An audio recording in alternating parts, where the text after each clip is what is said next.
안녕하세요. 저는 두 아이들과 함께 지방에서 홀로 생활을 해나가고 있는 40대 초반의 돌싱녀입니다. 다른 사람들처럼 저도 남편과 시댁의 횡포에 가까운 괴롭힘으로 이혼을 하게 된 사람입니다. 사실 저에게 결혼은 환상이 아닌 현실이었어요. 다들 젊을 때는 결혼에 대한 막연한 환상이라는 게 있잖아요. 그러나 저에게는 결혼이 놀랄 만큼 현실적인 거였어요.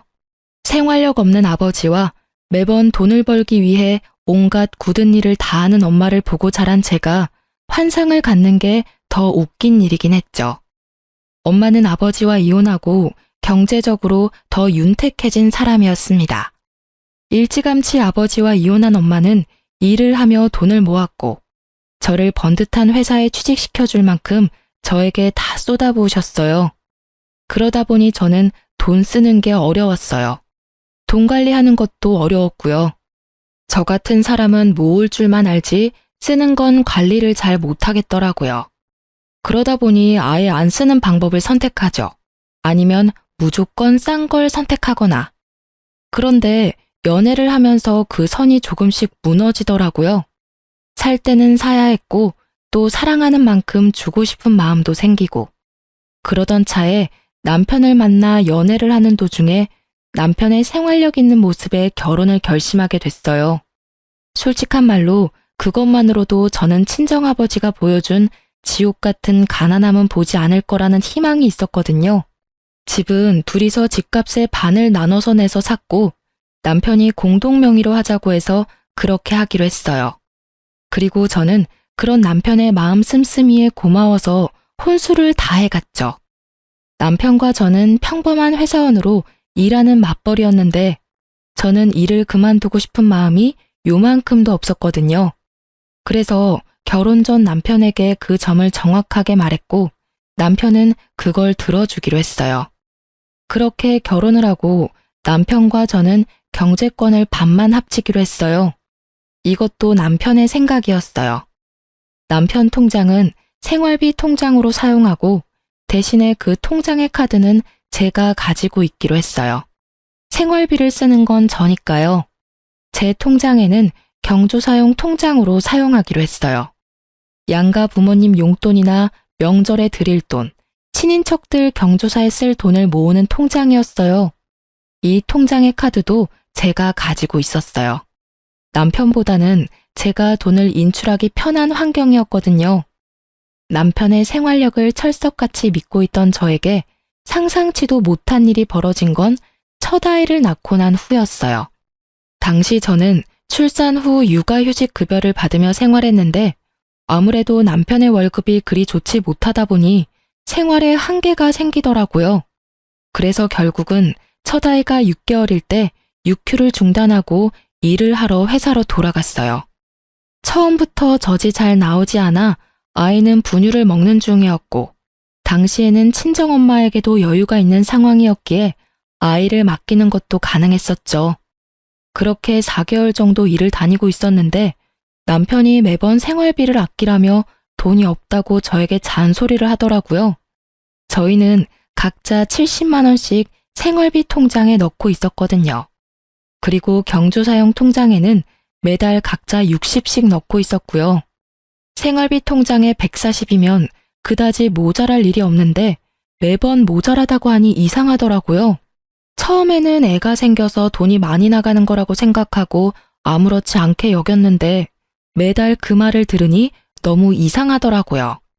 제가 돈 쓰는 규모에 변함이 없는데 돈이 모자라니 말이죠. 저는 그렇게 꼼꼼하게 기록하거나 확인하는 스타일은 아니에요. 솔직히 저는 최소한 쓸 만큼만 통장에 넣어놓고 쓰는 타입이고 카드는 잔액 확인이 편하니 월말에만 확인을 했거든요.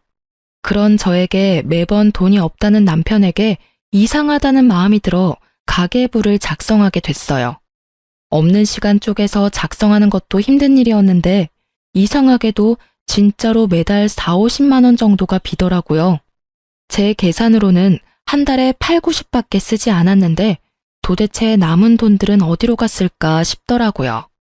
그래서 혹시나 하는 마음에 남편이 대충 집에 던져두었던 통장을 들고 은행으로 갔죠. 그리고는 통장 정리를 했는데 매주 월요일에 10만 원씩 똑같은 계좌로 돈이 빠지고 있더라고요. 그러니 한 달에 4, 50만 원이 계속 비었던 거예요. 근데 계좌번호가 익숙해서 보니 저희 시모의 계좌더라고요. 그 순간 슬슬 열이 받기 시작하더라고요. 용돈이라면 매달 경조사용 통장으로 제가 직접 40만 원씩 드리고 있었거든요. 그런데 저 몰래 남편이 시모에게 돈을 주고 있다는 걸 알고 나니 완전 배신감이 팍 들더라고요.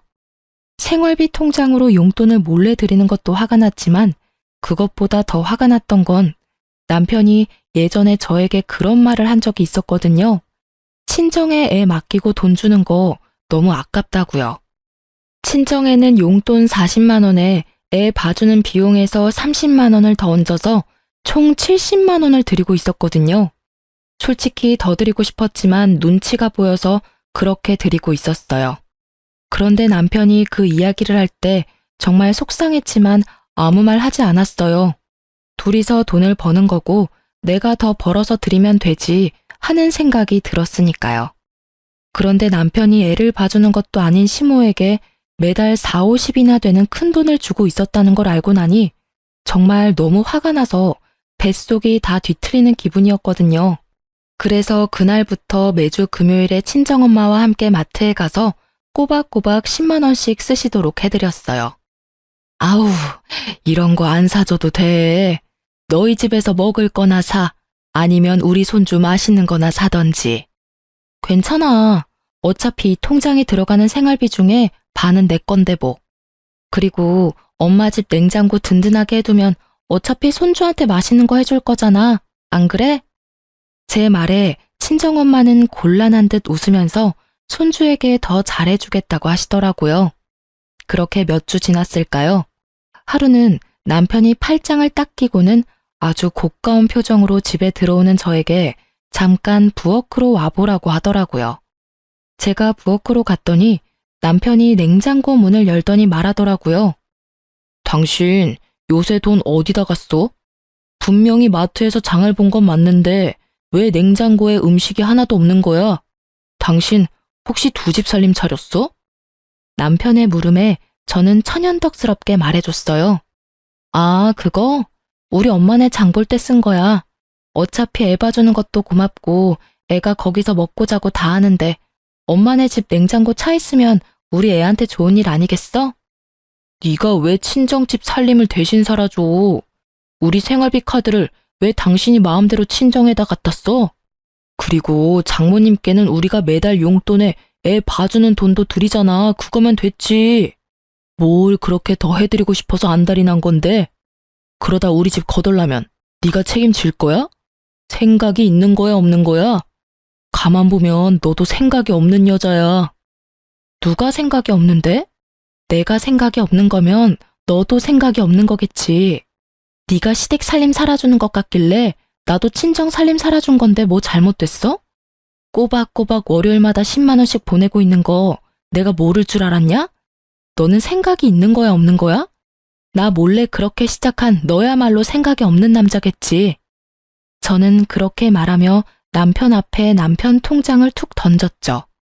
그걸 보더니 남편이 당황한 듯 그걸 후다닥 가져가더라고요. 아니, 왜 남의 통장을 마음대로 보는 건데? 이거 사생활 침해인 거는 알고나 있어? 그거 내 돈도 들어간 생활비 통장이거든? 아니, 그리고 지금 이 상황에 사생활 침해는 무슨 말이야? 여기서는 어머님한테 왜 돈을 보냈는지부터 말해야 되는 거 아니야? 나야 당연히 어머님이 필요한 게 있다고 해서 드린 거지. 나도 마찬가지야. 우리 엄마가 필요한 걸 사드린 것뿐이라고. 그런데 네가 잘못한 게 뭔지 알아? 생활비 통장에 돈 마음대로 써놓고는 나더러 돈 아끼라고 잔소리했다는 거야. 그리고 너 우리 엄마한테 주는 돈도 아깝다고 했었지? 애도 안 봐주는 어머님께 뭐가 필요했었는지는 모르겠는데 준 건 상관없어. 이미 줬으니까.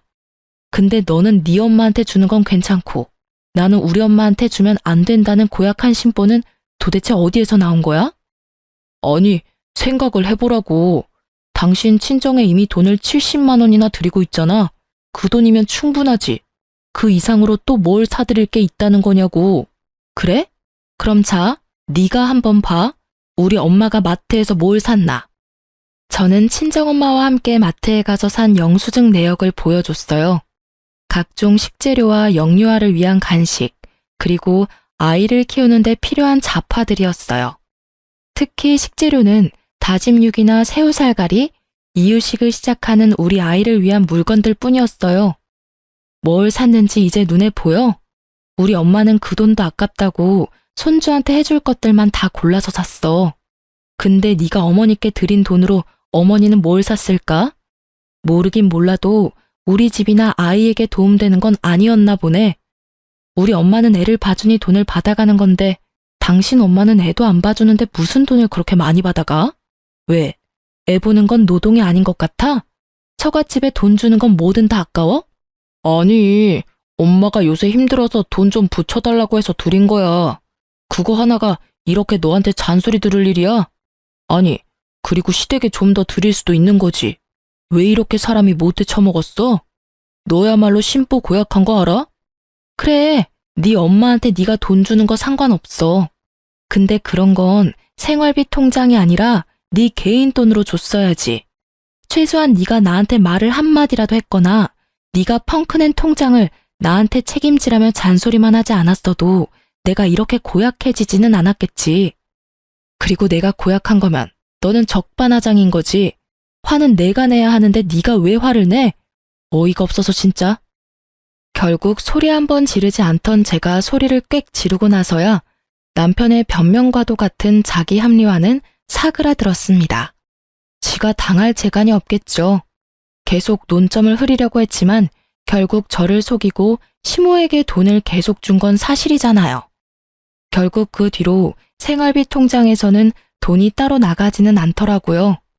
저는 남편이 개인적으로 시모에게 돈을 좀 더 드리고 있나 보다 싶었는데 그건 또 아니었더라고요. 다음 주 월요일에 저한테 시모가 전화가 왔거든요. 예, 너 용돈을 이렇게 갑자기 줄이면 어떡하니? 네? 제가요? 저는 매달 꼬박꼬박 40만 원씩 드리고 있는데요. 아니, 그거 말고 매주 10만 원씩 주던 거, 그거 왜 안 주는 거야? 네가 아들한테 뭐라고 한 거 맞지? 어머님, 그건 줄인 게 아니라 원래대로 돌아간 거예요. 뭘 원래대로 돌아간 거야? 아니, 너 친정에는 70만 원씩 준다더니 왜 나한테는 그것만 줘? 너 나 차별하니?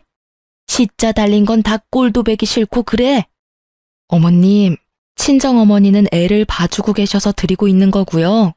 만약 어머님이 애 봐주실 마음이 있으시면 그 돈 더 드릴게요. 야, 이 막대 먹은 년아. 어디서 사람을 엿먹이려고.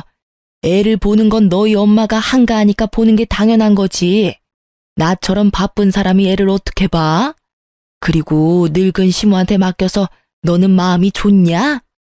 잠시만요. 남편 바꿔드릴 테니 남편하고 이야기하세요. 저한테 말씀하셔도 제가 해드릴 수 있는 건 없거든요. 저는 험해지는 시모 말에 질려서 남편에게 전화기를 넘겼어요. 그래, 아들아. 아니, 매주 주던 돈을 끊으면 나는 생활을 어떻게 하니, 응? 여기저기 쓸 때도 많고 갈 때도 많은데 이렇게 갑자기 끊는 법이 어딨어?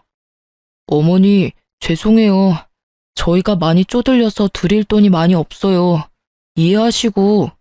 야, 너까지 이럴 거야? 내가 널 어떻게 키웠는데 네가 나한테 이런 대접을 해? 내가 분명히 너희 처갓집에 들어가는 것보다 더 달라고 말했잖아. 욕심 좀 그만 부리세요, 어머니. 돈이 없는데 그럼 빚내서라도 드려요? 아들 빚쟁이 만들고 싶으신 거냐고요. 사정이 그렇게 됐으니까 어머니가 이해하고 좀 넘어가시라고요. 결국 남편의 큰 소리에 시모가 깜짝 놀랐는지 더 이상 돈을 내달라고는 하지 않더라고요. 그리고 그 이후로 생활비 통장은 매달 영수증으로 지출을 확인하게 됐죠. 이때의 일로 모든 게 다 잘 된 거라고 생각했는데 시모와 남편의 대환장 파티는 이때가 시작이었더라고요. 그 후로 거의 1년이 다 지났을 무렵인데 친정엄마가 손가락 골절로 입원하게 됐었죠. 입원은 최소 기간만 가능했고 집에는 봐줄 사람이 없어서 엄마가 제게 연락을 했더라고요. 예, 퇴원하라는데 팔이 아직 마음대로 되지는 않어. 우리 집에 잠깐만이라도 와서 도와주면 안 될까?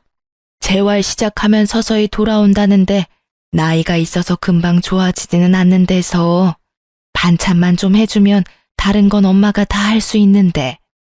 저는 엄마의 상황이 딱해서 남편에게 살짝 물어봤죠. 우리 엄마 손가락 골절로 힘든데 우리 집에서 당분간만 보살펴드려도 될까? 집에는 아무도 없고 오래된 집이라 이것저것 집안일도 힘들고 길어봐야 3, 4개월인데 그 전에 좋아지면 금방 돌아가실 수도 있거든. 뭐? 왜 우리 집에 장모님을 모셔? 절대 안 돼. 솔직히 나 모르는 사람 집에 와 있는 거 진짜 신경 쓰이거든? 일하는 것도 힘든데 집에 와서까지 마음 써야 돼? 정 필요하면 간병인을 구하면 되잖아. 남편의 그 말에 엄청 서운했어요.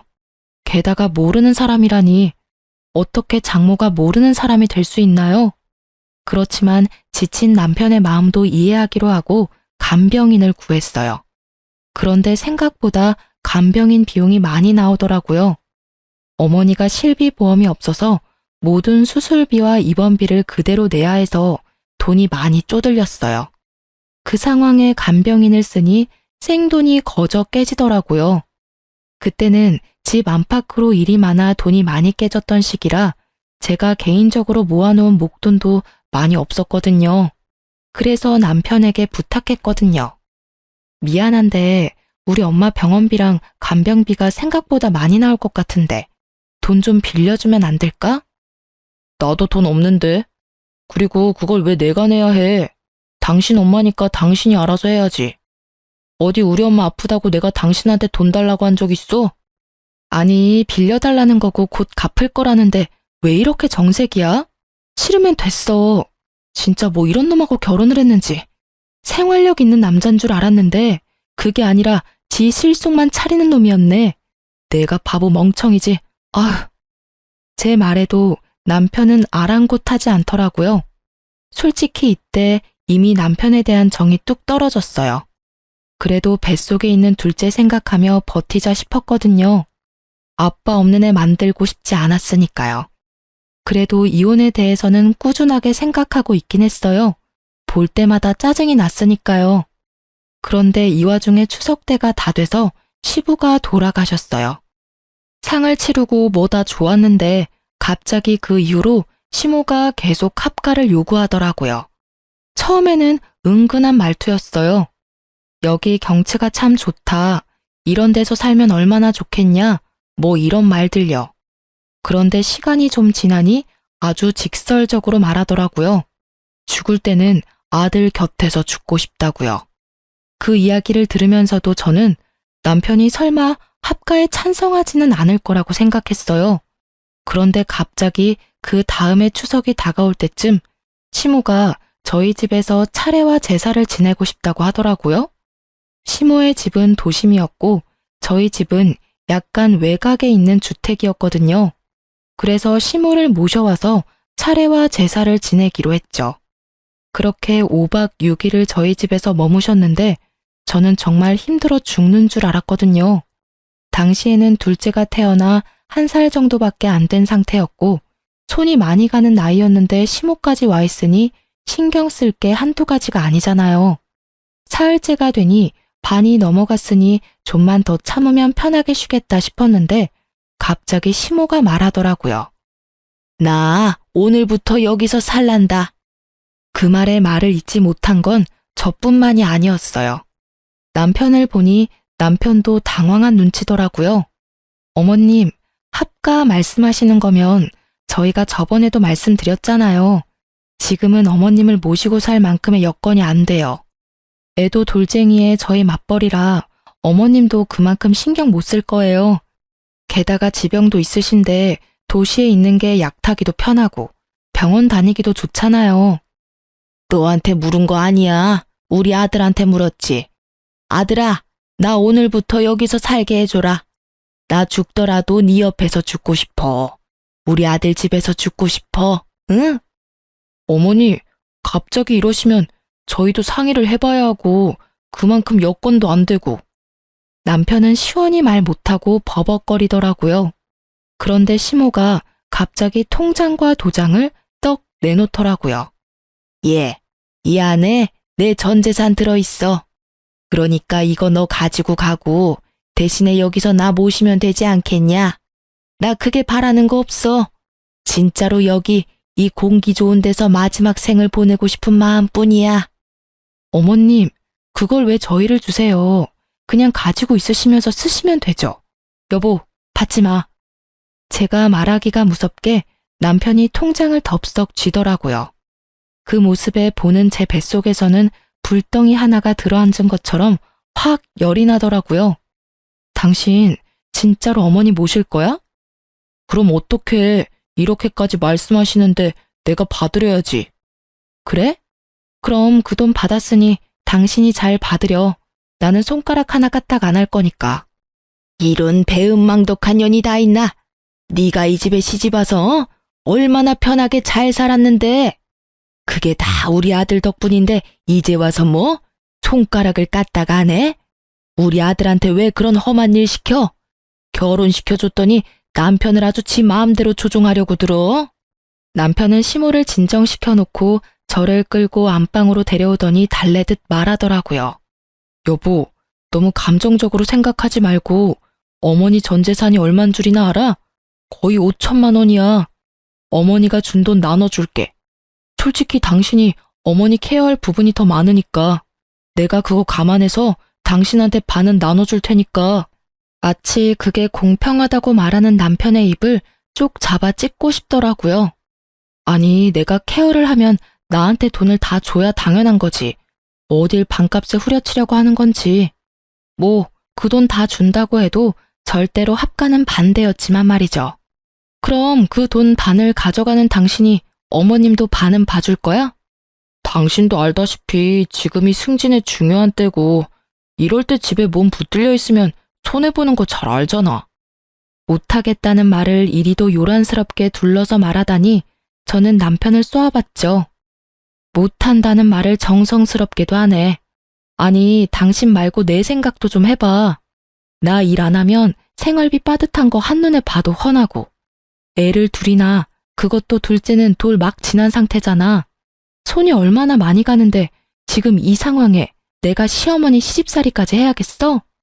어머님 몸이 안 좋으신 것도 아니고 사지 멀쩡하고 정신도 영롱하신데 왜 우리가 어머니를 돌봐야 하냐고. 여유가 있어도 합가를 할까 말까 하는구만. 이렇게까지 사람을 한개 끝까지 몰아넣고 시키고 싶어? 아, 당신 힘든 건 잘 알지. 그치만 어머니도 생각이 있어서 그런 말씀 꺼내신 걸 거고.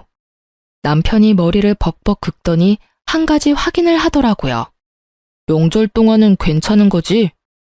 명절 동안만은 봐드릴 수 있어. 하지만 그 이상 원하면 난 못해. 이번 명절 끝나면 당신이 어머니 집에 데려다 주던지 아님 당신이 어머님 댁 가서 모시며 살던지 그건 당신한테 맡길게. 결국 시모의 그 말 때문에 남은 명절 연휴는 그야말로 가시방석이 따로 없었어요. 시모는 시모대로 빈정이 상했는지 밥을 차려도 네가 해준 밥은 안 먹겠다며 생떼 부리고 작은 방에 주무시라고 이불 펴고 불 넣어드렸더니 다 필요 없고 아들이랑 같이 자겠다며 저를 아예 안방에서 내치시고는 안방에 자리하고 누우시더라고요. 참자 참자 그렇게 저에게 되뇌이며 조금만 참으면 끝이라는 생각하니 곧 마지막 날이 됐죠. 그런데 말이죠. 그 명절 마지막 날 갑자기 시모가 중내사내하며 온몸이 아프다고 난리를 치며 119를 부르시더라고요. 남편이 본인이 차로 데리고 가겠다며 시모의 폰을 빼앗았는데 시모는 그걸 도로 빼앗아서는 기어이 119에 신고를 하더라고요. 아니, 데려다 주겠다는데 왜 저렇게 구급차를 요구했나 싶었는데 나중에 다 속셈이 있더라고요. 애가 있어서 남편만 보호자로 보내려고 했는데 구급차에 보호자가 있어야 할 것 같더라고요. 그러면서 병원까지 가는 건 상관없는데 올 때는 차도 없이 어떻게 오냐고 묻더라고요. 결국 어쩔 수 없이 남편이 애들 둘 태워 차를 몰고 제가 시모와 함께 구급차를 탔죠. 그리고 그 안에서는 또 총극이 벌어졌죠. 어머님, 현재 어디가 가장 아프세요? 아유, 선생님, 온몸이 다 아프고 나이가 먹어서 그런가 눈도 잘 안 보이고 그래요. 제가 다니는 대학병원이 있는데 꼭 그쪽으로 가주세요. 구급차에서 지정해서 병원으로 가시는 건 좀 힘듭니다. 아픈 곳을 정확히 말씀해 주시면 저희가 그에 맞는 병원으로 이송해 드릴 테니. 아유, 그러지 말고 제가 가는 병원으로 좀 가주세요. 거기가 어디냐면. 어머님, 바쁘신 분들 힘들게 하지 마시고 아픈 곳이 어딘지 말씀해 주세요. 넌 가만히 있어, 이 못된 년아. 네가 하는 말 나는 절대로 안 들을 거야. 네가 뭔데 우리 아들 집에 못 있게 해? 나는 절대로 너 못 믿어. 네가 하는 말 하나부터 열까지 다 안 들어. 너 같은 걸 며느리라고 생각한 적 한 번도 없으니 당장 이혼해. 결국 시모는 가는 내내 저를 욕할 뿐 끝까지 아픈 곳이 어딘지 말해주지 않았습니다. 결국 그 귀한 구급차는 어머님이 다니던 병원에 어머님과 저를 내려다 주었죠. 뒤이어온 남편은 뒷좌석에 잠자는 아이들과 함께 있었고 저는 보호자로 시모의 검사에 동행했어요. 그런데 결국 마지막에 모든 검사가 끝나고 의사 선생님이 어이없다는 듯이 말하더라고요. 어머님 연세 이 정도면 굉장히 정정하신 겁니다. 천식 때문에 배가 안 좋긴 하지만 그 정도로 심각한 상태도 아니고요. 검사상으로는 나쁜 곳이 한 군데도 없는데요. 아이고 선생님, 제가 한두 군데만 아픈 게 아니에요. 숨을 못 쉰다니까요. 조금만 걸어도 숨이 쌕쌕거리고 이 정도면 요양을 해야 할 정도 아닌가요? 아니면 입원이라도. 아니요, 지금 너무 정정하세요. 요양원도 등급이 안 돼서 못 들어가실 것 같은데 천식 말고는 다른 지병도 크게 없으시고 일단 통증약은 처방해 드릴 테니 집에 돌아가세요. 입원하실 필요 없어요. 결국 나가지 않고 입원과 요양을 요한다는 이야기를 듣고 싶었던 시모는 뒤에서 기다리는 환자들 때문에 간호사와 저에게 끌려 나올 수밖에 없었죠. 정말 어찌나 부끄럽던지 결국은 너무 화가 나고 어이가 없어진 저는 수납을 위해 시모를 대기석에 앉혀두고 남편에게 돌아왔어요. 어떻게 됐어? 어머니 어디가 많이 안 좋아? 의사 선생님 말로는 너무 건강하시다는데? 당신이 봐야 했어. 의사 선생님이 나가라는데도 붙들고는 자기 아프니 입원이나 요양이 필요하다며 자기 입으로 막 말하시는데 진짜 어머님 쇼하는 거 너무 하시는 거 아니야? 어떻게 아프지도 않으면서 병원까지 와서 이러실 수가 있어. 구급차 안에서도 나한테 막말을 하시는데 아 진짜 너무 힘들다 힘들어. 야, 너는 무슨 말을 그딴 식으로밖에 못해. 솔직한 말로 며느리가 시어머니 모시는 게 그렇게 어려운 일이야? 남들은 다들 나서서 잘만 한다는데 너만 왜 유별나게 굴어? 너 정말 모질다. 엄마가 너더러 못됐다고 한 말 틀린 거 하나 없네. 그래, 나 못됐어. 근데 그렇게 치면 너도 똑같지 않아? 우리 엄마 아파서 집에 모시자고 할 때 너 얼굴에 완전 정색하면서 거절했던 거 기억 안 나? 게다가 돈을 달라는 것도 아니고 엄마 간병비로 돈 좀 빌려달랬더니 그것도 칼같이 거절하고. 너는 내가 천치 바보인 줄 알지? 그런 거는 애저녁에 까먹고 아무 생각 없이 해실거리는 년처럼 보이지? 그런 거는 절대 안 잊어버리거든? 그때 네가 했던 말 그대로 돌려줄게. 모시기 싫으니까 간병인 써. 얼마 안 하잖아.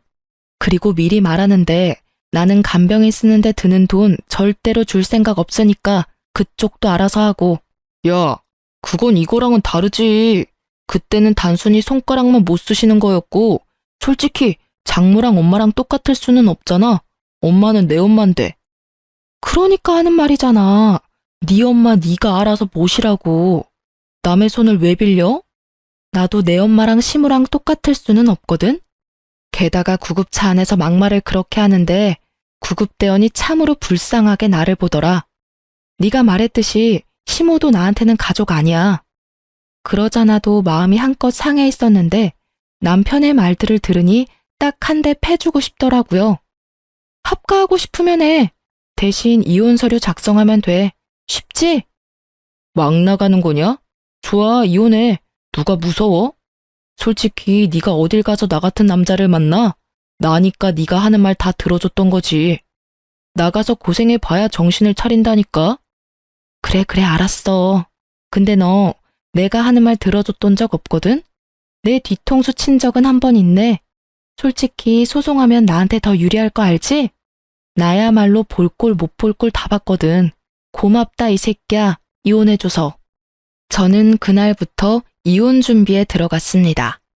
막상 이혼을 하면 앞으로의 불확실한 미래 때문에 두려울 줄 알았는데 웬걸요? 아주 속이 시원하더라고요. 앞으로 저 얼굴 안 보고 살아도 될 생각을 하니 10년 묵었던 채증이 다 내려가는 느낌이었죠. 이혼 전문 변호사를 만나서 법적으로 가져올 수 있는 건 최대한 끌어오자는 느낌으로 소송에 임했어요. 그리고 혼자서 애를 키우고 돈을 벌 계획까지 모두 철저하게 준비하고 있었죠. 집은 어차피 공동명의라서 살고 있지 않아도 한 사람의 임의대로 팔 수 없기에 그냥 놔두고 나왔어요. 친정에서 아이와 머물고 있었죠. 그리고 생각보다 빠르게 이혼 확정 판결이 떨어졌어요. 재산 분할도 변호사님이 예상한 대로였고 양육권과 친권도 제가 가져올 수 있게 됐어요. 또 이혼 위자료도 조금이지만 받게 됐죠. 이제 절차상의 서류 정리만 마무리하면 되는 상황에서 갑자기 전 남편에게서 연락이 왔어요. 병원 주소를 보내더니 당장 이곳으로 와달라고 하더라고요. 그 말만 하고 뚝 끊길래 다시 전화했는데 전 남편이 전화를 계속 안 받더라고요. 그래서 혹시나 싶어서 그 주소로 향했어요. 그곳에 갔더니 전 남편이 무척이나 초조한 얼굴로 저를 기다리고 있더라고요. 여기까지 왜 부른 건데? 나 바쁘니까 용건만 간단히 해줘. 갑자기 불러낸 건 미안해. 우리 엄마가 갑자기 쓰러져서 지금 입원해 계시거든. 아직 우리 이혼 서류 마무리 안 됐는데 당신이 아직까지는 며느리잖아. 그래서 당신이 당분간 간병을 좀 해줬으면 싶은데. 어머님처럼 지병이 있는 사람은 도시에 있는 게 낫다고 내가 말했잖아. 내 말 허투루 듣고 어머니 돈에 눈이 멀어서 모시겠다고 집에 데려온 당신 잘못이니까 당신이 알아서 어머님 간병해. 왜 엄한 사람한테 간병하라 마라 하는 건데? 그리고 엄밀히 따지면 이혼 소송이라 판결 확정되면 이혼 효력 발생하는 거거든? 우리 완전 남남이니 나한테 이런 짓 시키지 마. 아주 쓸데없는 잔머리만 돌아가가지고는 사람을 요리조리 써먹으려고 환장을 했네. 그럼 어머니가 준 돈 당신한테 다 줄 테니까 어떻게 간병만이라도 좀 해줘. 나도 일하러 가야 하는데 봐줄 사람이 하나도 없어. 간병인 쓰려니 너무 비싸고. 결국 또 자기 실속만 차리려고 간병인도 쓰지 않겠다는 남편을 보며 저는 코웃음을 쳤어요. 아니, 억만금을 줘도 모시기 싫거든? 뭐 정이라는 게 눈꽃만큼이라도 남아있어야 간병을 하지. 당신은 내가 저번에 구급차 안에서 어머님한테 어떤 말 들었는지 모르지? 나 못 믿으니 나더러 당신이랑 헤어지라고 하더라. 아주 악에 받쳐가지고는. 너를 며느리로 생각한 적 단 한 번도 없다는데 며느리로 생각하지도 않는 내가 간병해주길 바라시지는 않을 거 아냐? 그러니 당신이 알아서 하는 게 맞지. 제발, 그러면 예정을 봐서라도 애들 아빠인 나를 봐서라도 좀 모셔줘, 응? 돈 아끼지 말고 어머님 돈 팍팍 써. 이러라고 물려주신 돈일 거 아니야? 그리고 우리 재산 분할해서 집도 나눠야 되니까 빠른 시일 내에 생각해서 알려줘. 집을 팔고 반으로 나눌 건지 집 가격의 절반을 나한테 주고 그 집을 가지고 갈 건지. 아, 그리고 양육비는 제대로 보내줘. 안 보내주면 또 소송할 거야? 저는 그렇게 말하고 남편을 놔두고 떠났죠. 이미 남남인데 어쩜 이렇게 뻔뻔하게 지 원하는 것만 부탁하는 모습을 보니 다시금 이혼 잘했다는 생각이 들더라고요. 나중에 지인을 통해 알아보니 시모가 뇌출혈이었다고 하더라고요.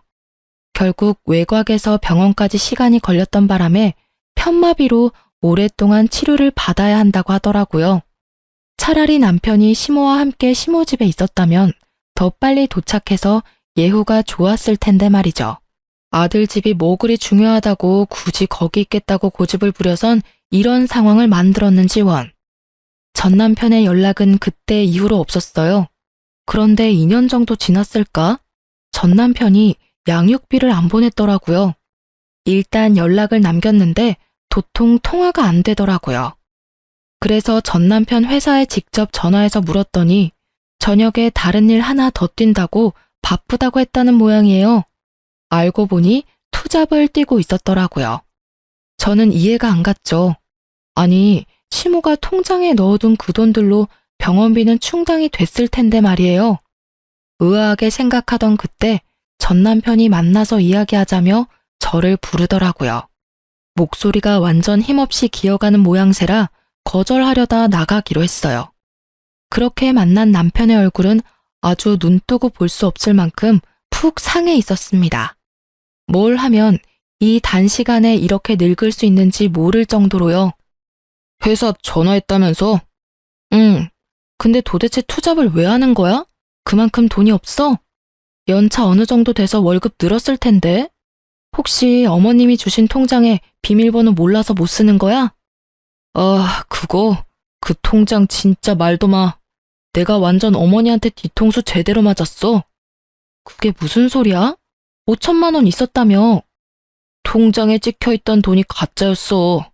나는 틀림없이 5천만 원을 받거든? 그런데 어머니 입원하고 병원비 내려고 통장에 돈 뽑으러 왔는데 500만 원을 뽑으려는데 인출이 안 되더라고. 잔액이 모자라다고. 그걸 보고 놀라서 통장 정리했더니 안에 꼴랑 200만 원 좀 넘게 들어있더라고. 아버지 돌아가시고 가지고 있던 돈 다 쓰셨어. 그 5천만 원은 일부러 그 이후로 통장 정리를 안 한 거였고. 전 남편의 말에 저는 입을 떡하니 벌리고 들을 수밖에 없었어요. 알고 보니 시모가 남편에게 거짓말을 한 거였더라고요.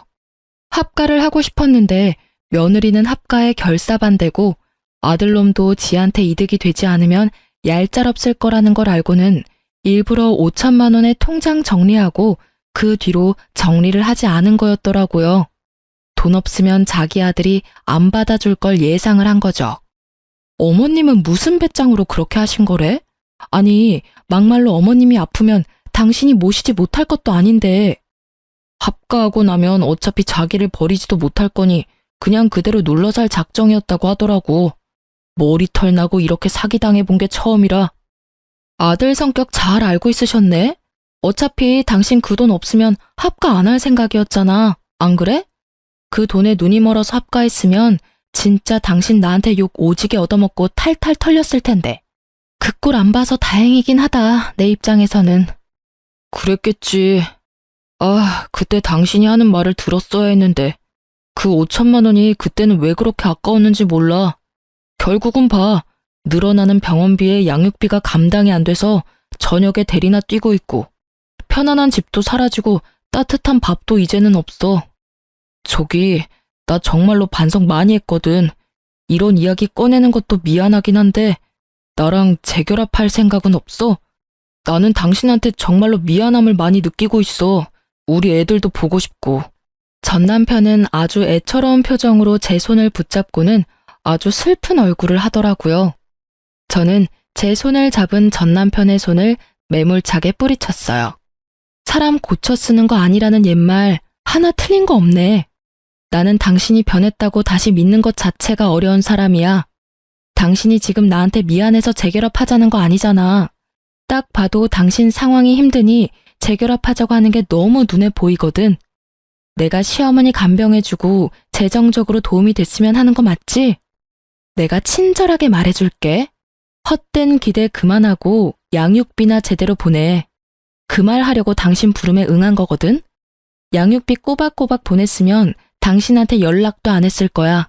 저의 확고한 말에 전 남편의 얼굴에 가득하던 슬픔은 온데간데 없이 사라지고 완전 짜증나는 얼굴만 얼굴에 가득하더라고요. 그딴 말 할 거면 꺼져. 사람 힘들다는데 뭐? 양육비나 내놓으라고? 내가 너한테 부탁한 것부터가 잘못이지. 사람이 이 정도로 저자세로 나가면 적어도 생각하는 척이라도 해야 할 거 아니야. 그러게 왜 번지수를 잘못 짚어서 이런 불편한 상태를 만들어. 그러고 보면 당신은 참 안 변하는 것 같아. 여전히 자기 실속 잘 챙기고 있고 그것 때문에 피도 많이 받는데 여전히 모르고 있고. 결국 남편은 저를 놔두고 홀라당 가버렸어요. 커피값도 계산 안 하고요. 마지막까지 정말 재수없는 놈이었어요. 제가 어쩌다 저런 남자와 결혼을 했는지. 저 남자가 제 인생에서 도움이 된 거라고는 엄마 생각 지긋한 두 아들 뿐이네요. 전 남편과 헤어지기 전 많은 준비를 했지만 역시나 이혼 후에는 힘든 시간의 연속이었어요. 그렇지만 그 와중에도 저는 점점 담금질 당하고 더 강해졌다는 생각을 하곤 해요. 아이들은 가끔씩 아버지에 대해 궁금해하긴 했지만 자신들을 만나러 오지 않은 아버지에 대해 점점 관심을 끊게 되더라고요. 사랑의 반대말은 무관심이라고 했던가요? 아이들에게 남편은 그렇게 없는 존재가 되어가고 있어요.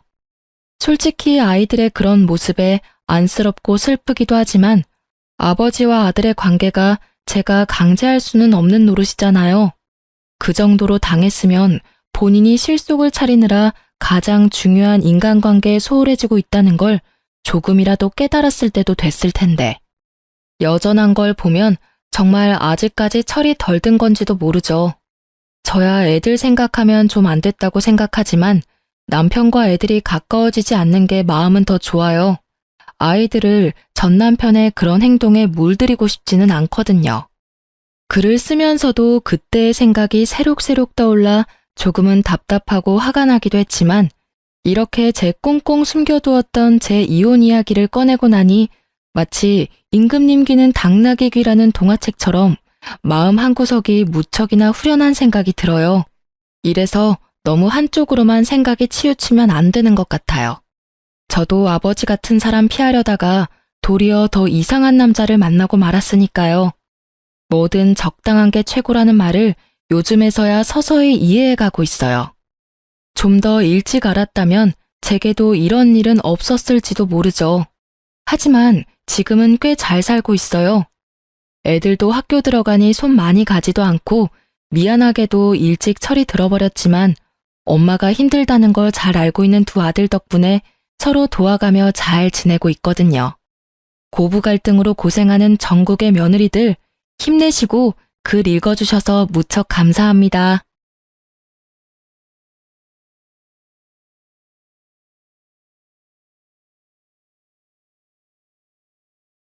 안녕하세요. 저는 결혼 4년 차 올해 42살이 된 여자입니다. 남편은 자전거 동호회에서 만났고요. 동갑이에요. 엄청 세심하고 잘 챙겨주는 사랑꾼이랍니다. 남편만 봤을 때는 더할 나위 없이 행복한데요. 시모 때문에 정말 스트레스 받고 힘들었던 시기가 있었습니다. 지금부터 그 얘기를 여러분들께 해보고자 합니다. 남편의 시모는 어렸을 때 병으로 일찍 돌아가셨어요. 시부는 쭉 혼자 지내셨는데 저희가 결혼하고 1년 차가 되었을 때 계모를 만났습니다.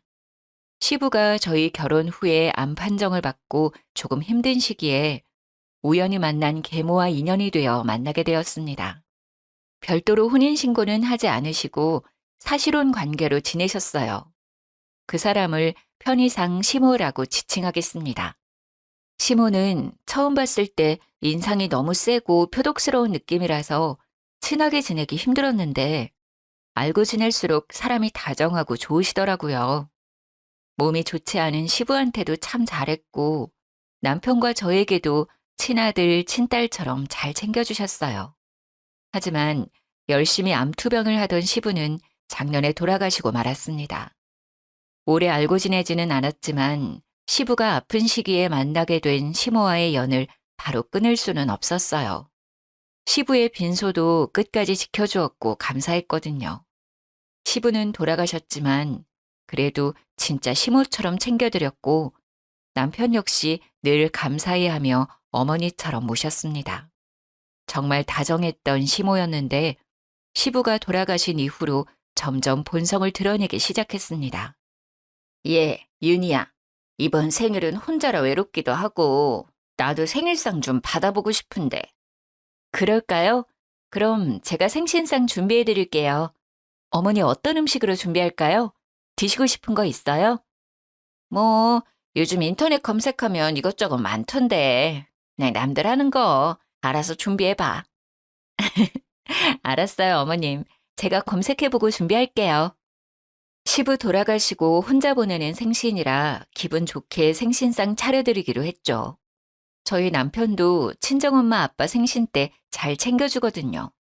제가 요리를 잘하는 편은 아니라 근사하게는 못해도 최선을 다해서 시모의 생신상을 차려드렸어요. 어머님, 제가 요리 솜씨는 없지만 그래도 열심히 차렸어요. 생신 축하드려요. 건강하세요. 생신 축하드려요, 어머니. 그동안 우리 아버지 챙기느라 고생 많으셨어요. 저도 남편도 진심으로 시모의 생신을 축하드렸고 서운하지 않게 시부가 계실 때보다 용돈도 더 많이 챙겨드렸습니다. 아유, 이게 다 뭐야? 음, 아유, 미역이 좀 질기다. 국도 좀 짜고. 아유, 아, 그래요? 국간장을 좀 많이 넣었나? 제가 요리는 진짜 소질이 없어서. 그럼 어머님, 갈비찜 좀 드셔보세요. 아까 신랑이랑 먹어봤는데 맛있더라고요. 갈비도 좀 고기가 질겨. 고기가 싼 건가? 어머님, 이거 한우예요. 이상하다. 아까 괜찮았는데. 어설프지만 열심히 준비한 생신상이라 부족해도 좋아하실 줄 알았는데 이것저것 트집 잡으면서 불만족스러운 표정을 짓는데 기분이 좋지 않더라고요. 게장은 너무 맵다, 이엠. 아우, 물 좀 줘. 그리고 동그랑땡에 소금들이 부었니? 아우, 너무 짜. 어머님도 참, 오늘 왜 이렇게 까탈스러우시지? 저는 맛만 있는데요. 윤희가 엊그제부터 장보고 레시피 검색해서 만든 거예요. 생일엔 잡채인데 잡채도 없네. 이거 윤희가 월남쌈 드시라고 채소 하나하나 손질한 거예요. 잡채보다 더 손이 많이 가는 요리인 거 아시잖아요. 어머니가 좋아한다고 싱싱한 야채들 고심해서 골라온 거란 말이에요. 드셔보세요. 아삭아삭하니 맛있어요. 월남쌈은 평소에도 자주 먹는데 생일에도 또 먹네. 지겨워 정말. 불평하는 시모를 보며 남편은 열심히 준비한 거라고 맛있는데 왜 그러시냐며 제 편을 들어줬는데 잡채는 왜 없냐고 가짓수가 적다며 또 불만을 표시하더라고요. 저랑 남편 입맛에는 분명히 맛있는데 시모 입맛엔 별로인 건가 싶었죠. 시모가 그렇게까지 입맛이 까탈스러운 사람은 아니었던 것 같은데 정말 제가 한 음식들이 입에 안 맞으셨던 건지 음식 하나하나 꼬투리를 잡았어요. 그날 집으로 가는 길이었는데 눈치만 보던 남편이 저를 달래줬죠. 자기 기분 많이 상했지? 괜찮아? 아니, 나 솔직히 속상해. 오늘 혼자 보내시는 생신이라 조금 마음이 그러신가? 엄청 툴툴거리시긴 하더라. 내가 괜히 미안하더라. 우리 윤희가 생신상 차려드리려고 열심히 준비했는데 말이야. 정말 기분은 좋지 않았는데 그래도 자기가 이렇게 위로해주니 좀 나아졌네. 가는 길에 편의점 가서 맥주나 사갈까? 자기 좋아하는 감자칩에 맥주 마시자. 좋아. 나 오징어 땅콩도 사줘. 그래. 맥주 마시면서 기분 풀자. 남편 덕에 안 좋은 마음은 금방 풀렸어요. 그렇게 시모 생신을 찝찝하게 보내고 또 한창 바쁠 때라 정신없이 보내고 있는데 시모한테 전화가 왔습니다. 윤희, 지금 바쁘니? 아니에요. 어머님 말씀하세요. 무슨 일 있으세요? 예, 너 말 서운하게 한다. 이제 시아버지 없다고 나는 남이라 이거야. 꼭 무슨 일이 있어야 전화하니? 요즘 연락도 통 안 하고 말이야. 별 뜻 없이 건네는 말에도 비꼬아 듣고 트집을 잡았죠. 그래도 시부가 떠나서 마음이 헛헛해서 그러나 싶어서 잘 달래드리려고 노력했어요. 에이, 어머님도 참. 그런 뜻 아니에요. 우리가 왜 남이에요. 그리고 저 요즘 일이 바빠서 정신이 없었어요. 잘 지내고 계시죠? 아니, 다른 건 아니고, 뭐, 일이 있다면 무슨 일이 있긴 한데. 정말요? 무슨 일인데요? 아니, 내가 운동을 하다가 말이야. 팔이 부러졌지 뭐야. 팔이 아파 죽겠어. 어머, 정말요? 괜찮으세요? 병원은 좀 다녀오신 거예요? 금이 좀 갔는데 한동안 무리하지 말래서. 그래서 내가 밥을 못 할 것 같은데 반찬 좀 해다 줄 수 있니? 팔은 이래도 밥은 챙겨 먹어야 할 것 아니니. 혼자 있으니까 뭐 하기가 너무 힘들다. 아, 알겠어요, 어머님. 당연히 제가 챙겨드려야죠. 그럼 제가 이따가 퇴근하고 반찬 가져다 드릴게요. 푹 쉬고 계세요. 시모는 운동하다가 팔이 부러졌다며 반찬을 해달라고 전화를 한 거였죠. 솔직히 지난번 생신상에서 불평했던 것만 생각하면 기분이 좋지 않았지만 팔이 부러졌다는데 거절하기는 좀 마음에 걸려서 가져다 드린다고 약속했죠. 대신 제가 직접 만들지는 않고 집 근처 맛있는 반찬 가게에 갔어요. 어차피 제가 반찬해서 가지고 가봤자 맛이 어쩌고저쩌고 할 것 같아서 그럴 바엔 맛있는 반찬 드시는 게 시모도 저도 좋을 것 같았어요. 하지만 그대로 가져가면 또 한 소리 할 듯 싶어 집에 들러서 반찬통에 담아갔죠. 어머님, 팔은 좀 어떠세요? 제가 이것저것 챙겨왔는데 입에 맞으시려나 모르겠네. 그래도 맛있는 반찬들로만 챙겨왔어요. 반찬 다 드시면 또 연락 주시면 가져다 드릴게요. 윤희 왔니? 팔이 너무 아파 죽겠다, 얘. 팔 불편하셔서 어떡해요. 깁스는 얼마나 하셔야 해요? 시모는 왼쪽 팔에 반깁스를 하고 있었어요. 모르겠네. 일단 지켜봐야 할 것 같다 그러던데. 아휴, 내 팔자야. 아저씨 떠나보내고 되는 일이 하나도 없네. 아휴, 속상해 정말. 혹시 수술해야 하시는 건 아니에요? 그런 것까진 아닌데 치료하면 더 빨리 낫겠지? 저희 엄마 다니는 곳 괜찮은데 거기 다니실래요? 제가 예약해 드릴 수 있어요. 가신다고 하면 병원비는 저희가 부담할 테니까 편하실 때 아무 때나 가셔도 돼요. 아니, 거긴 너무 멀고 그냥 돈 보내주면 근처 다녀도 되는데 뭘 굳이 거기까지 가. 작은 병원 말고 큰 병원 가셔야죠.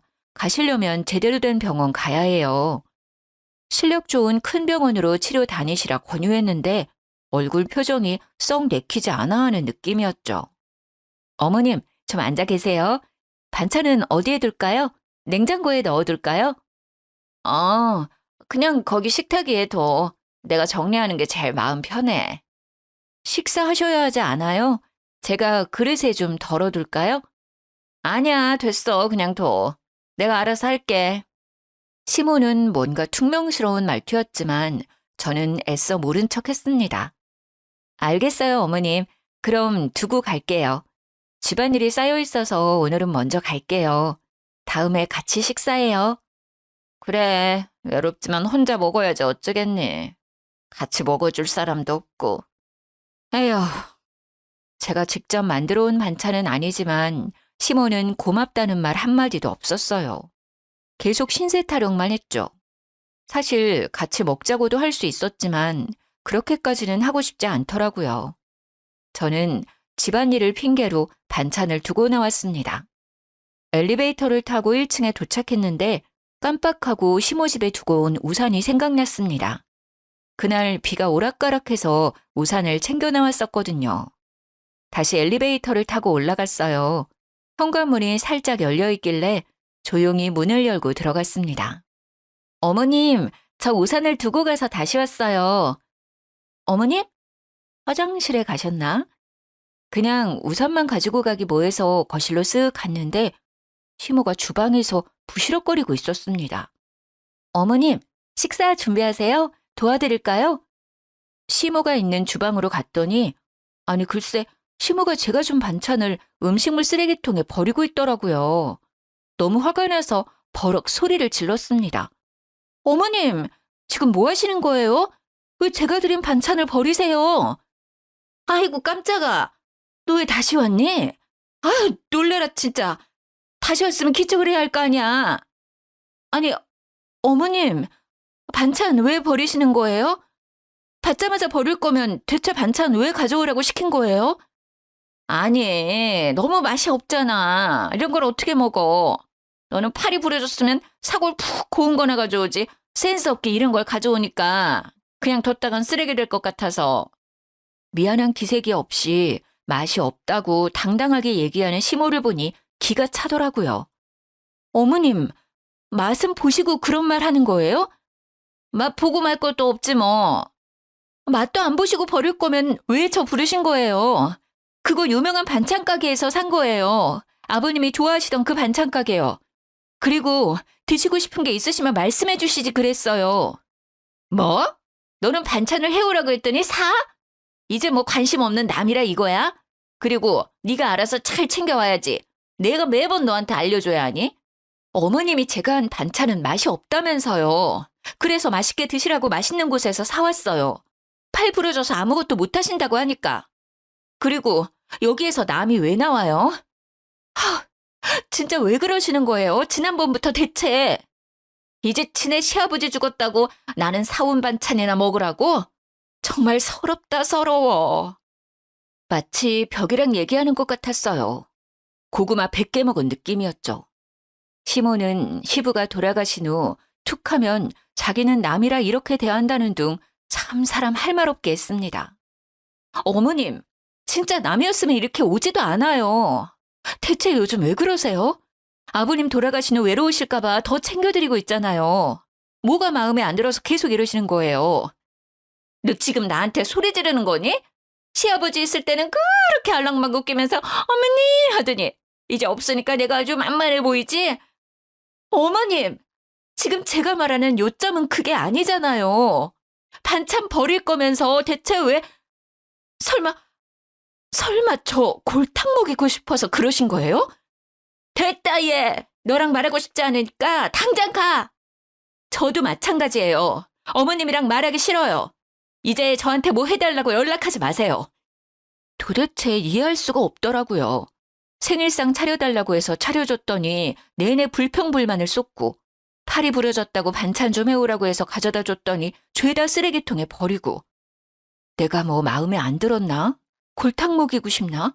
이런 생각밖에 안 들었죠. 그리고 도대체 왜? 뭐 때문에 이렇게까지 하는 거지 싶었어요. 정말 너무 화가 났습니다. 시모는 저와 한바탕 하고 나서 제가 연락을 받지 않을 것 같으니 이번엔 남편한테 연락을 하더라고요. 팔 다친 것을 핑계로 같이 밥을 먹자고 했대요. 어머니가 내일 같이 저녁 먹자고 하는데 자기 시간 괜찮아? 아, 어머님이 자기한테 연락해서 저녁 같이 먹재? 응, 혼자 있는 것도 외로운데 팔도 다쳐서 서럽다고. 매일은 아니더라도 일주일에 한 번씩 밥은 같이 먹자고 하시던데. 어머님이 별다른 얘기는 안 해? 별다른 얘기? 응, 별말은 없으시던데. 왜? 무슨 일 있었어? 저는 남편한테 그날 시모와 있었던 일을 다 얘기해줬습니다. 아버지 돌아가시고 적적하신가? 요즘 진짜 왜 그러시지? 예전엔 안 그러셨는데 요즘은 다른 사람 같네. 내 말이 나 진짜 어머님 이해 안 가. 솔직히 화도 많이 나고 어머님 보고 싶지도 않고 내가 마음에 안 드시나? 아니 그래도 아버님이랑 같이 살 땐 이러지 않았는데 왜? 자기야, 내가 미안해. 내가 중간에서 역할을 잘 못해준 것 같아. 혹시 어머니랑 또 무슨 일 생기면 그땐 바로 말해줘. 알겠지? 아니야. 자기가 미안할 건 없지. 그냥 좀 요즘 어머님 너무하시다는 생각이 들어서. 당연하지. 나였어도 그런 생각 들었을 것 같아. 내가 봐도 좀 심할 때 있어.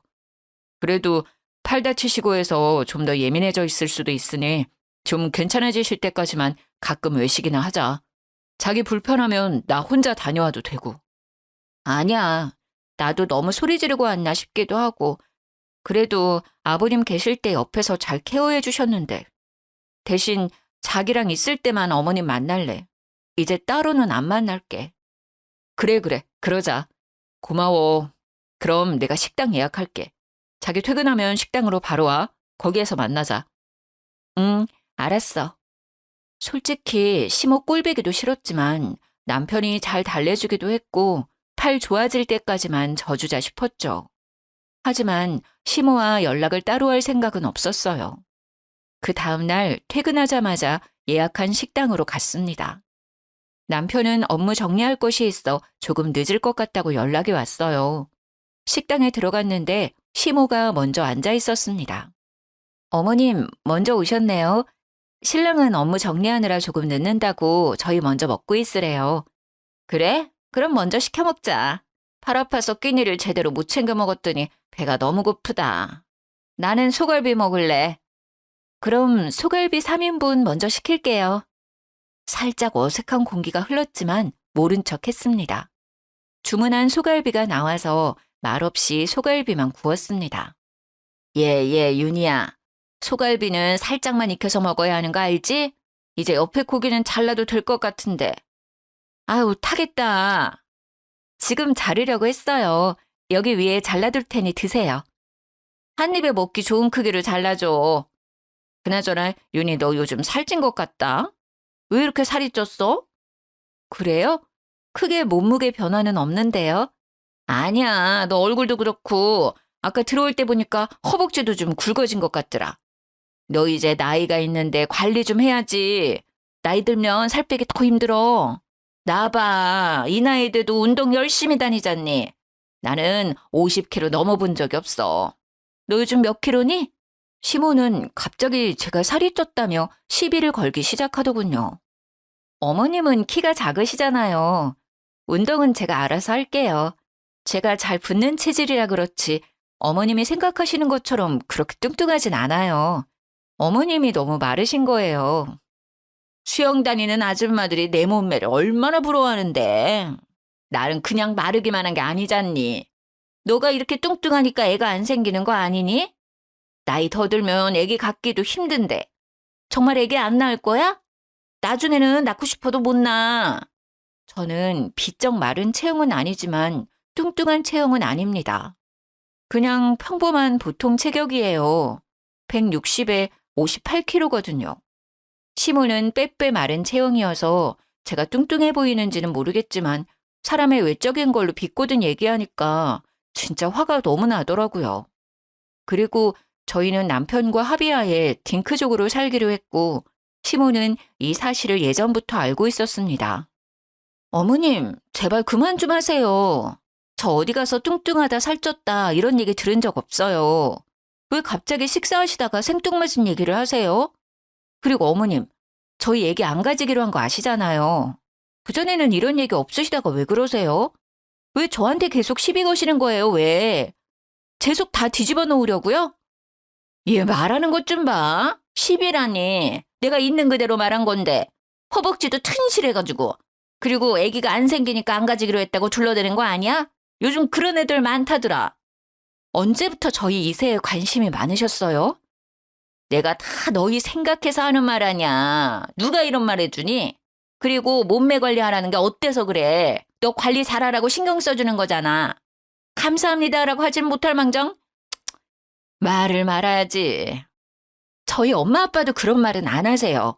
솔직히 저 지난번 반찬 사건 이후로 어머님 보고 싶지 않은데 그래도 꾹 참고 나와서 식사하는 거예요. 왜 자꾸 저한테 그러세요? 저 어디가 마음에 안 들어서 그러세요. 아버님 있을 때는 한 번도 이런 적 없으셨잖아요. 지금 제가 왜 어머님한테 이런 소리를 듣고 있어야 하냐고요. 어머, 너 또 나한테 소리 지르는 거니? 욱하는 성격 좀 고쳐. 어디서 어른한테 파락파락 대들고 말이야. 건방지게. 더 이상 시모랑 싸우기 싫었고 같이 있고 싶지 않았어요. 저는 시모를 식당에 두고 그냥 나왔습니다. 집에 가면서 남편한테 전화를 했더니 통화 중이더라고요. 일단 집에 가서 연락하자 싶어서 그냥 갔습니다. 집에 도착할 즈음 남편한테 전화가 왔어요. 자기야, 무슨 일이야? 어디야? 집이야? 나 진짜 어머님이랑 같이 못 있겠어. 내 속 뒤집어 놓고 싶으신가 봐. 아니면 나랑 있는 게 싫은 건지. 대체 이해가 안 가. 어머니가 너랑 싸우면서 실랑이를 하다가 넘어져서 발목이 삐셨다던데. 크게 싸운 거야? 뭐 때문에 그렇게 다퉜어? 어머니가 또 뭐라 하셨어? 아까 남편이랑 통화했던 사람이 시모였더라고요.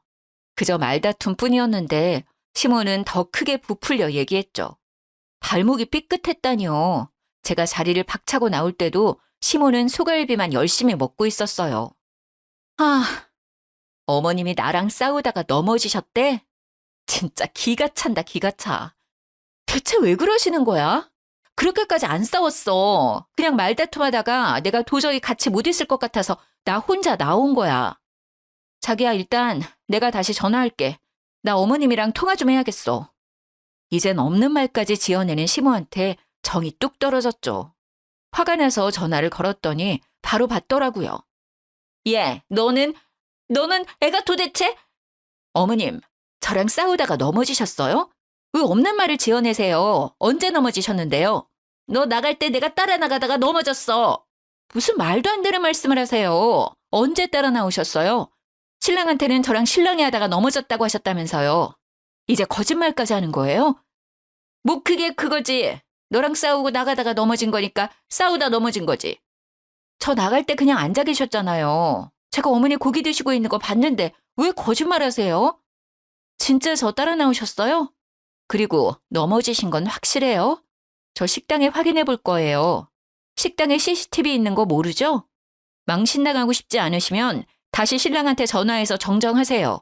없는 말 좀 꾸며대지 마시라고요. 아니 뭘 또 CCTV까지 확인을 한대. 사건이 생긴 것도 아니고 말다툼 좀 한 거 가지고. 예, 일단 끊어.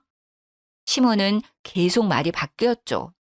자꾸 이렇게 거짓말하면 식당 찾아가 CCTV 확인할 거라고 얘기했더니 바로 꼬리를 내리더라고요. 정말 질릴 대로 질렸고 몸도 마음도 지쳤습니다. 저는 남편한테 시모랑은 이제 더 이상 연락하고 싶지도 만나고 싶지도 않다고 했어요. 자기야, 나 진짜 어머님 보기 싫어. 아니, 안 봐. 이제 연락도 만나지도 않을 거야. 이제 진짜 남이야. 더는 못 참겠어. 그래, 그러는 게 좋겠다. 원래 이런 분이 아니셨던 것 같은데 대체 왜 자꾸 이러시는지. 아, 도대체 뭐가 불만이셔서 자기한테 자꾸 그러는지 모르겠네. 남편도 시모의 본성을 알게 되었지만 어떻게 해야 할지 난처해했어요. 저는 시모랑 연락을 끊을 수 있지만 남편은 당장은 힘들어 보였죠. 아무래도 시부가 아플 때 옆에서 잘 케어해 주셨던 분이라 그 부분은 이해했어요. 저는 한동안 시모 때문에 쌓인 스트레스를 해소할 겸 동네 수영장에 수영을 배우러 갔어요.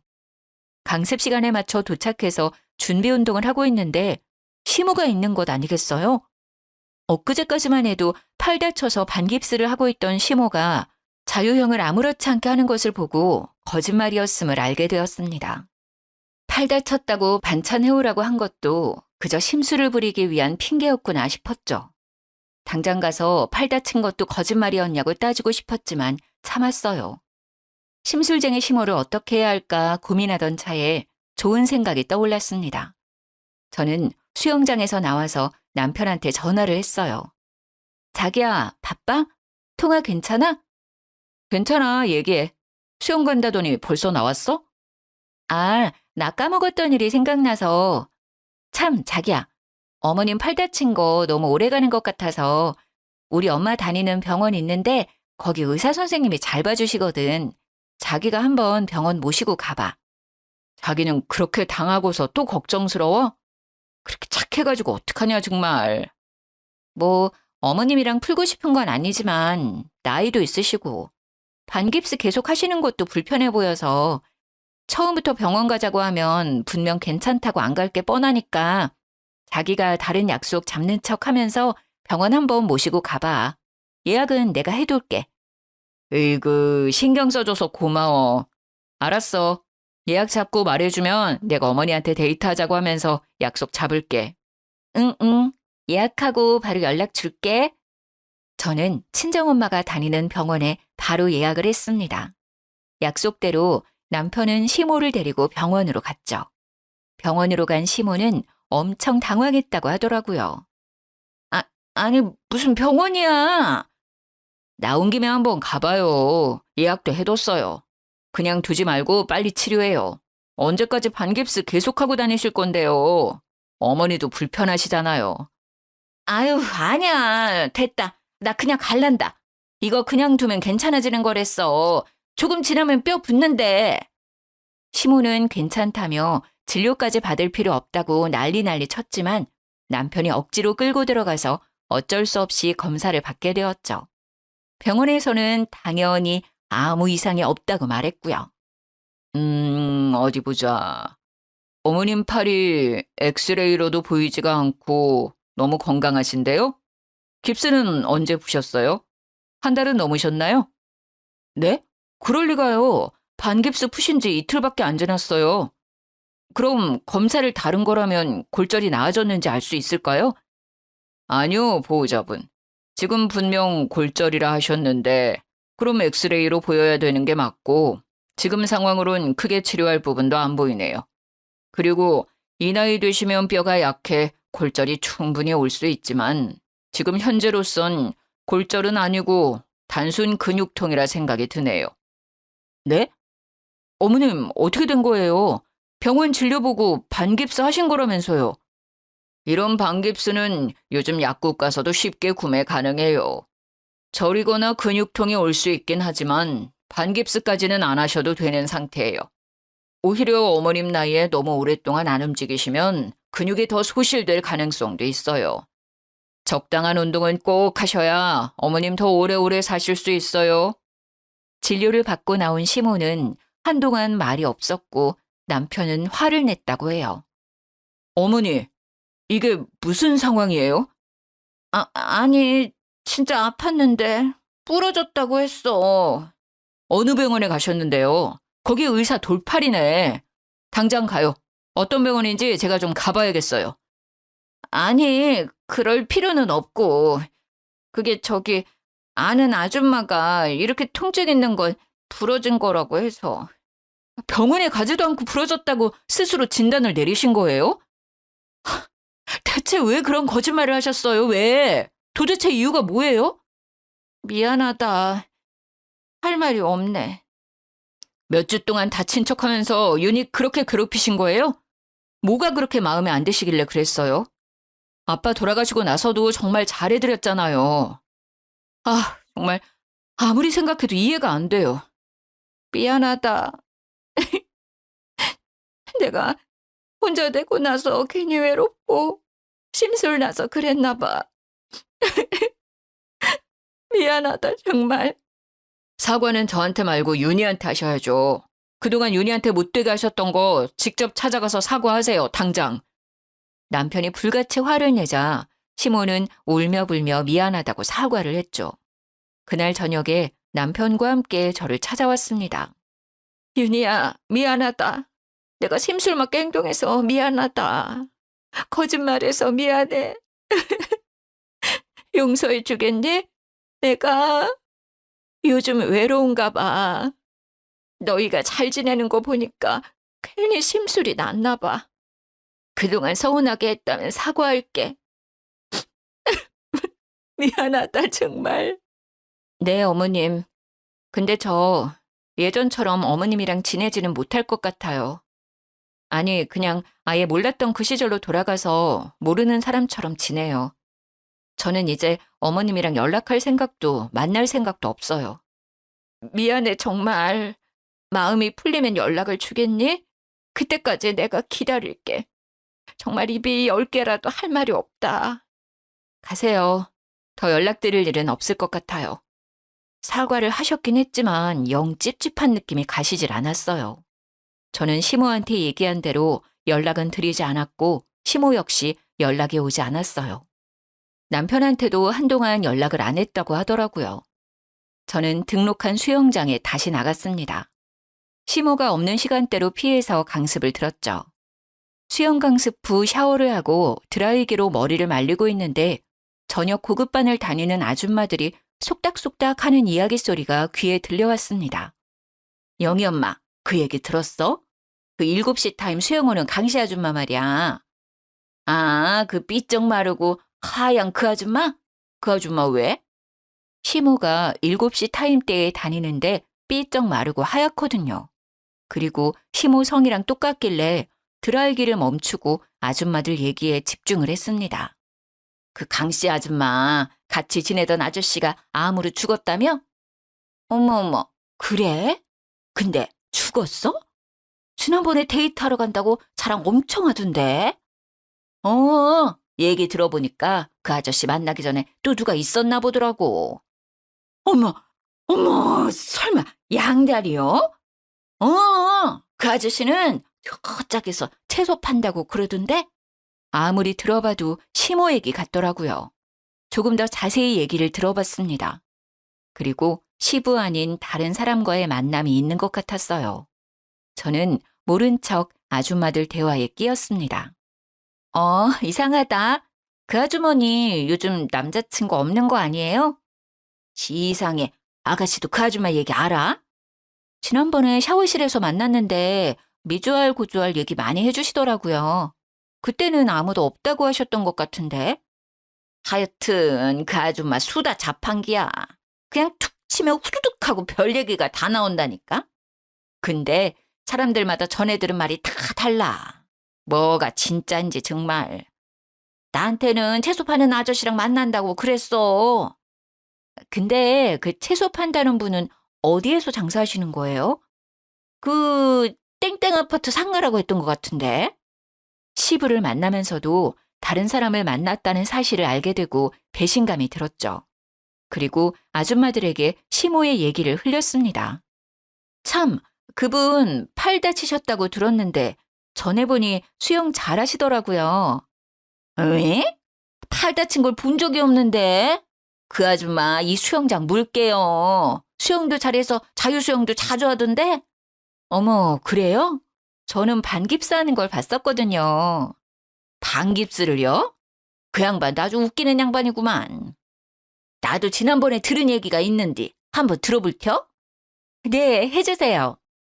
수영장 아줌마들한테 신뢰도가 많이 떨어진 것 같아서 저도 같이 거들었습니다.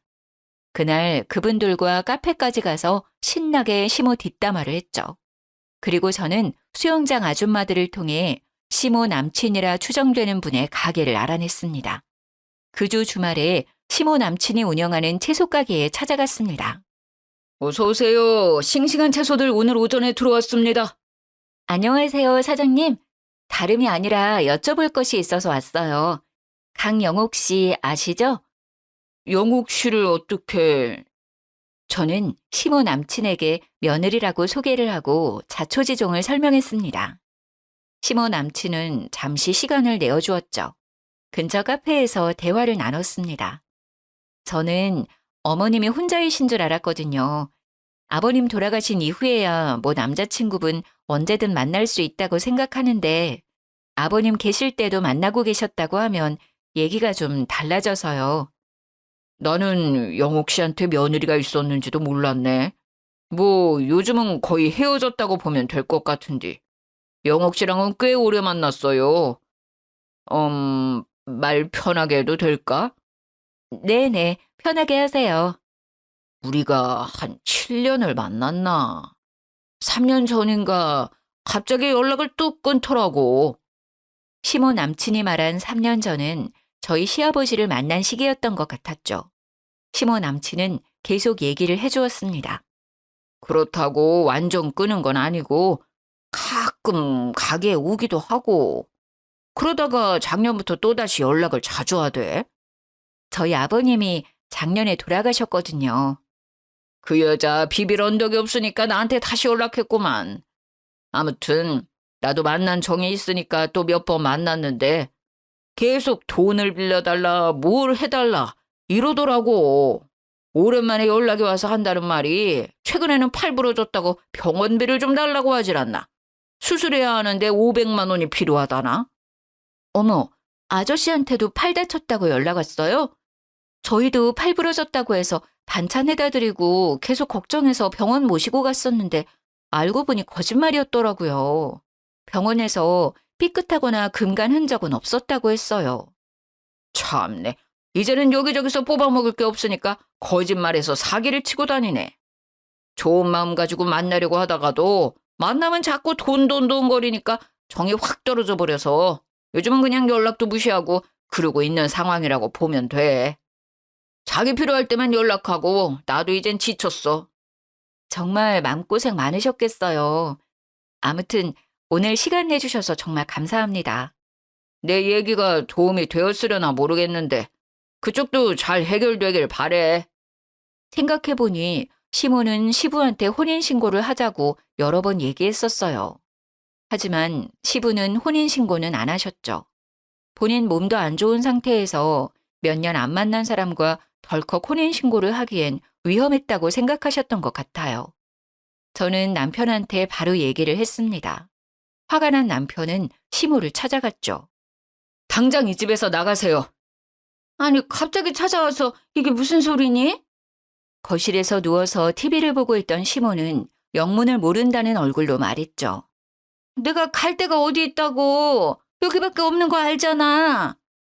어머님 남자친구 있으시잖아요. 채소 가게 하시는 분. 어? 뭐? 제가 시모 남친 얘기를 하니 시모는 당황해했죠. 채소 가게? 무슨 소리야. 네가 무슨 소리를 하는지 도통 모르겠다 얘. 우리 아빠 왜 만나신 거예요? 재산 노리고 접근한 거였어요? 너는 또 섭섭하게 무슨 말이야 그게. 사랑하니까 만났지. 그러니까 아픈 사람인데도 불구하고 만난 거 아니야. 몸이 안 좋으니까 그거 노리고 만나신 거 아니고요? 왜 계속 계시는 동안 혼인신고하자고 했어요? 아니, 뭐 이왕 사는 거 혼인신고하는 게 좋으니까. 시모는 계속 횡설수설하며 동공이 이리저리 흔들리더라고요. 어머님, 저희 다 알고 왔어요. 채소 가게 하시는 분 7년 만나셨다면서요? 아버님 만나면서 연락 안 하셨다가 돌아가시고 저번 주에 다시 연락하셨다면서요. 네가 어디에서 그런 말을 듣고 왔는지 모르겠는데 내 얘기도 듣지 않고 다른 사람 말만 듣고 그러는 게 어딨니? 저 그분 직접 만나고 왔어요. 어머님 같이 가보실래요? 사거리 맞은편 아파트 상가에서 채소 가게 하시는 분이잖아요. 강영옥 씨 아시냐고 하니까 아주 잘 안다고 하시던데. 만났다고? 어떻게 알고 만나? 아니 네가 왜 거길 왜 갔어? 시모는 놀라서 토끼 눈이 되어선 말까지 더듬거리는 거 있죠? 아빠 돌아가시고 재산 다 저한테 상속되니까 그게 못마땅하셨어요? 그래서 그렇게 심술 부리신 거냐고요? 아니야. 그런 거 아니야. 내 얘기 좀 잠깐 들어봐봐. 됐어요. 더 이상 듣고 싶지 않아요. 당장 나가요. 우리 아빠가 지내던 집에서 당장. 여기에서 있는 거 굉장히 불쾌해요. 다신 얼굴 보고 싶지 않으니까 당장 나가세요. 어떻게 그렇게 얘기할 수가 있니? 내가 니네 아빠 돌아가실 때까지 그렇게 옆에 있었는데. 시모는 자기 필살기인 시부를 거들먹거렸어요. 그러는 모습에 남편은 더 화가 났죠. 이제 그만하세요. 지금까지 드렸던 용돈, 해드렸던 거 모두 다 내놓으라고 하고 싶은데 참는 거예요. 왜? 말씀하신 대로 아픈 아버지 옆에서 잘 케어해 주셨으니까. 저 지금 진짜 너무 화가 나서 손이 떨릴 정도예요. 마지막으로 좋게 말씀드릴게요. 당장 나가세요. 진짜 꼴도 보기 싫어요. 다신 저희 앞에 나타나지 마세요. 지금 이렇게 좋게 보내드리는 게 제 마지막 배려예요. 시모는 결국 쫓겨났습니다. 시모는 갈 곳이 없었는지 또 야채가게 남친을 찾아간 것 같더라고요. 하지만 그분 역시 시모한테 온갖 정이 떨어진 상태라 바로 내쳤다고 하더라고요. 시모 남친도 시모가 설마 양다리를 걸치고 있을 거란 생각을 못했던 듯 했어요. 다니던 수영장에서도 시모의 얘기가 좋지 않게 퍼져서 아줌마들과 사이도 어색해졌다고 하더라고요. 그렇게 다시는 얼굴 보지 못할 줄 알았는데 뜻밖의 곳에서 또 마주치고 말았네요. 막내 이모가 국수집을 개업하셔서 개업 축하할 겸 국수도 팔아드릴 겸 갔는데 아니 거기에 시모가 서빙 알바를 하고 있는 게 아니겠어요? 이모, 저희 왔어요.